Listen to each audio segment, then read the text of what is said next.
What's going on, guys? Welcome back to another episode of Tackle Tuesday, brought to you by yours truly, T-Rod Outdoors. And today we're going to be talking all about square bill crankbaits. So just like every other week, got the square bill box out of the boat. Just going to be going through the different situations and stuff of how I'm going to be throwing these and what colors I'm going to be using and brands and etc. So without further ado, let's get started. So I love square bill crankbaits for, I would say, around two types of cover. I love them around like riprap and rocks in the water. Like if you have like a rock wall or something that comes out, like slopes out, I like bouncing the square bills off the rocks. Or when there's a lot of fallen trees down, I like to throw these square bill crankbaits around and get them to deflect off of the wood and make them change direction. And that seems to be the trigger when it comes to square bill crankbaits, is after it deflects off something. For whatever reason, that's probably where I get probably 75% of my bites, is after it hits off of something.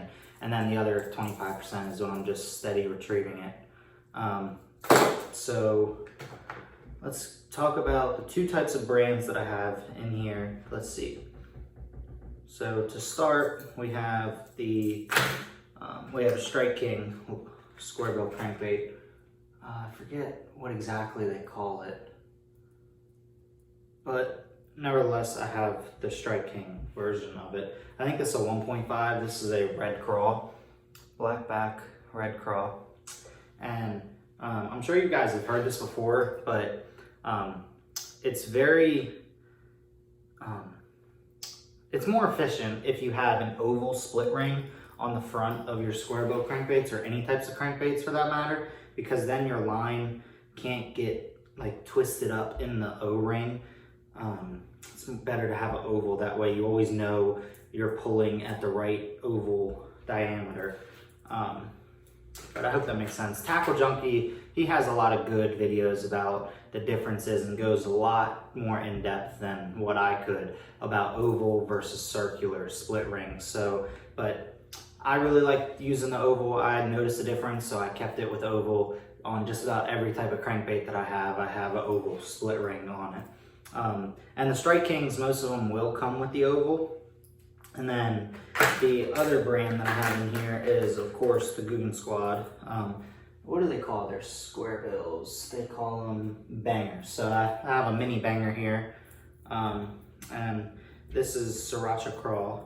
And this one, all the Googan Squad ones come with a oval split ring as well. Get you a look at that Sriracha Craw. And the thing that I love about all the Googan Squad crankbaits is that it says how far it'll dive on the bottom. I'm not sure if you guys can see that or not, but it says 1 to 4 feet for the mini banger. I don't have any regular size bangers in here, but I'm sure they're like in the 3 to 6 foot range, somewhere right in there. I'd have to look it up to be sure, but so that's the brands. Next, we'll talk about the two main types of colors that I have.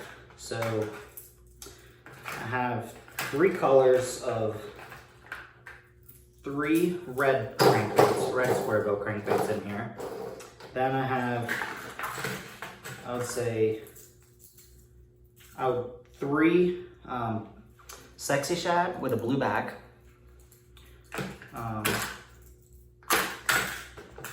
Then I have a Sexy Shad with a black back for a color combination. And then the last color combination I have is for those dirtier waters. So I have a Chartreuse black back Sexy Shad. And then this was actually, I forget the brand on this, but this was in a mystery tackle box. It's like black and chartreuse. But I like this one too. Some of them have rattles, some of them are silent. I tend to lean towards the ones that have the rattles. I just think it never hurts to have that extra extra thump in the water and give bass a better chance of hearing it rather than just seeing it. Yeah, that's really all I have in terms of square bill. I don't throw a square bill a whole lot, but I normally will always pick it up once a day just to see what's going on with it and when I'm on the river. The rod I will be using for these, I actually have it here. So it is a Berkeley cherrywood rod, and this was one of the first rods that I got for bait caster. It came with a Black Max, but now I'm throwing it with a Lew's Pro Speed Spool. So this is a 7-foot medium, medium moderate. So it has a lot of give since it's a medium. And when I'm throwing treble hooks, I know I touched on this last week when I was talking about lipless crankbaits, but when you're throwing treble hooks, you want to let the rod do the work. You don't want to be yanking it into fish. You want to let that rod do the work and just kind of reel down on them. Give it a little bit of hook set, but not a huge hook set. But yeah, so that's the rod I throw all my square bills on. And then, like I said, the reel is a Lew's Pro Speed Spool. And then the line, I'm going to be throwing that on 8 or 10 pound, sometimes even 12 pound fluorocarbon to make sure it gets to that proper diving depth. But yeah, that's really all I have to say about square bill crankbaits. So thank you guys for watching. Stay tuned for next week. I think next week we're going to be talking about jerkbaits, so stay tuned for that one. And I'll catch you guys next time on another episode of Tackle Tuesdays, brought to you by T-Rod Outdoors. Cool down.